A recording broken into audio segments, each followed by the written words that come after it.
Gracias por continuar con nosotros en las noticias de N Morelos. Es un placer tener aquí en el estudio a Jimena Caballero Chavarría, quien es psicóloga, también comunicadora social y también, por supuesto, empresaria. Un placer tenerla y muy buenas tardes. Gracias a ustedes por permitirme estar en este espacio el día de hoy. Vamos a hablar del duelo. ¿Cómo se vive el duelo? Y para empezar, ¿cómo lo podemos definir? Bueno, es muy importante que entendamos que el duelo es un dolor correcto, ¿no? Muchas veces nos impiden sentir expresiones de dolor, nos dicen que tenemos que tener fortaleza y no permitirnos sufrir, y hay emociones que tenemos que atravesar. El duelo es uno de ellos que nos permite, cuando ya pasamos por este dolor, transformarnos y cambiarnos en otro ser. Es la parte en donde nosotros estamos despidiéndonos de una persona que amamos, de algún proceso importante, de alguna expectativa que teníamos sobre la vida, para poder transformarnos y continuar a través de un aprendizaje. A veces en muchas ocasiones escuchamos la palabra duelo y creemos que es únicamente tras la pérdida física de algún ser querido. Sin embargo, existen diversos momentos en que se puede vivir, ¿no? Sí, hay distintas posibilidades. Un trabajo, por ejemplo, cuando nos despiden de un trabajo, cuando perdemos una relación significativa, un divorcio, cuando perdemos a un familiar sobre todo. Y hay diferentes etapas por las que vamos a pasar en estos procesos. La primera es la de shock, ¿verdad? O de negación, cuando no creíamos que realmente esto que nos está pasando está sucediendo.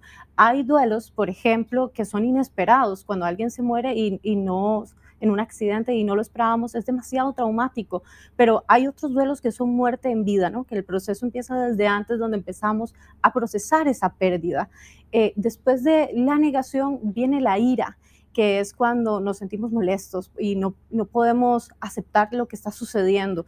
Nos enojamos con la persona que ya no está, nos enojamos con nosotros mismos, nos enojamos hasta inclusive a veces con Dios. Aquí se dan muchos, por ejemplo, conflictos con los testamentos, porque los testamentos es el proceso en que las personas aprenden a sentir que se materializa el amor de la persona que ya no está. Y cuando yo empiezo en un conflicto con el hermano, con el primo, es para sentir quién tiene más amor de esa pérdida, ¿verdad? Entonces agarramos la ira en esos momentos para poder tratar de enfrentar el dolor.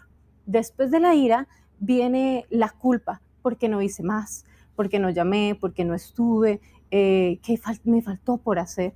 Y esto es muy importante, aprender a perdonarnos y saber que fuimos suficientes en estos procesos, porque mucha gente se queda pegada en esta etapa.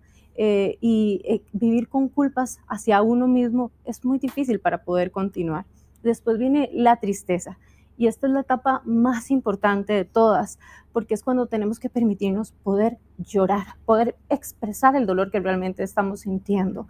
Es muy importante, la gente a veces dice, no llore para que no le haga daño al muerto, déjelo descansar tranquilo, tenga fortaleza, porque asociamos que la fortaleza es la privación de la expresión de nuestras emociones reales, y la fortaleza no tiene nada que ver con eso. Ser fuertes también es poder expresar lo que estamos sintiendo sin sentir que eso nos vulnerabiliza ni nos minimiza. Podemos llorar, podemos decirle a nuestros hijos si estamos pasando por un dolor muy profundo, porque pasamos por un divorcio o porque se murió alguien cercano: mi amor, sí, en este momento estoy llorando, pero mañana o en un ratito nos vamos a levantar y vamos a seguir adelante. Pero sentarnos, a permitirnos escuchar, es primordial para poder sanar. Cuando realmente informamos en un proceso de duelo es cuando nos quedamos callados, cuando no expresamos lo que estamos sintiendo, y eso lo que hace es que desarrollemos cáncer, ataques de ansiedad, de pánico. Está correlacionado a muchísimas enfermedades el acumular lo que sentimos sin poder liberarlo. Por eso es importante, pues, vivir el duelo, ¿no? En muchas ocasiones, ante cualquier tipo de situación, es importante cuando nos dicen, vive tu duelo en el momento, porque a la larga, si nos quedamos tal vez estancados, puede llegar a presentarse algún tipo de trastorno como la depresión.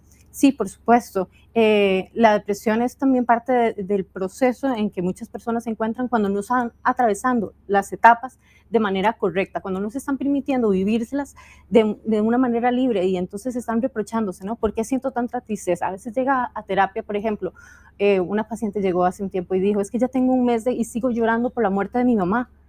¿Por qué no vas a llorar por un dolor tan doloroso? ¿Por qué quieres que esa pérdida tan significativa se borre tan rápido, verdad? ¿Por qué vas a suprimir ese sufrimiento, permitite llorar y sentir lo que tenés que sentir y expresar lo que tenés que expresar.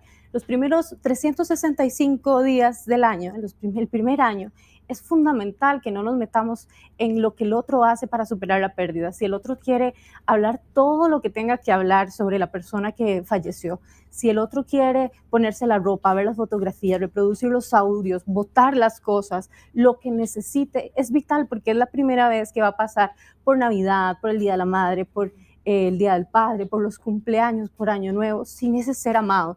Entonces es la primera vez que va a transformar las fechas célebres o festivas sin esa persona y tiene que resignificar ese dolor. Pero la etapa más importante después de pasar por la tristeza es la aceptación. Es cuando nos permitimos recordar y añorar a la persona, ya no solo con las lágrimas se pueden volver muy adictivas porque por un lado nos hace sufrir, pero por otro lado nos hace creer que seguimos conectados, ¿no? Cuando ya aprendemos a transformar ese dolor en un recuerdo agradable, en honrar desde la alegría y desde el amor, es cuando ya aprendemos a aceptar la pérdida y recordar con cariño la persona que hemos perdido. Jimena, ¿el duelo se vive de manera inmediata o pueden pasar tal vez meses o años para poderse pues presentar con este tipo pues de situaciones ya cuando llegamos tal vez a asimilar que pues ya no tenemos a ese ser querido o tal vez ya no tenemos ese proyecto que teníamos en mente por desarrollar? Sí, hay gente que queda pegada en la negación, ¿verdad? Y sucede mucho la negación cuando nos dicen, no llore, ¿verdad? A los hombres muchas veces sus procesos de duelo, desde las masculinidades hegemónicas, se les ha enseñado a que tienen que suprimir el dolor y entonces lo bloquean y hasta los meses empiezan a sentir y darse cuenta la pérdida tan real que estaban viviendo y que estaban sintiendo.